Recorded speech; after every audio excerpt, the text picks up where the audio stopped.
بسم الله الرحمن الرحيم. لا أقسم بيوم القيامة ولا أقسم بالنفس اللوامة أيحسب الإنسان أن لن نجمع عظاما بلى قادرين على أن نسوي بنانا بل يريد الإنسان ليفجر أمامه يسأل أيان يوم القيامة فإذا برق البصر وخسف القمر وجمع الشمس والقمر يقول الإنسان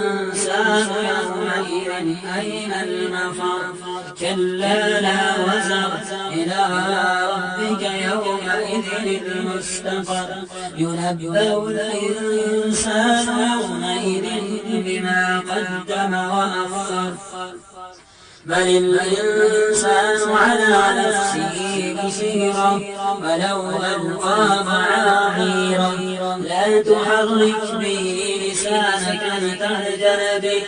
إن علينا جمعه وقرآنه فإذا قرأناه فاتبع قرآنه ثم إن علينا بيانه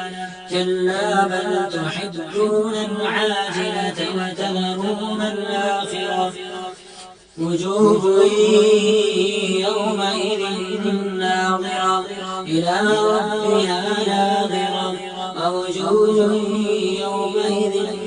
باسرة تظن أن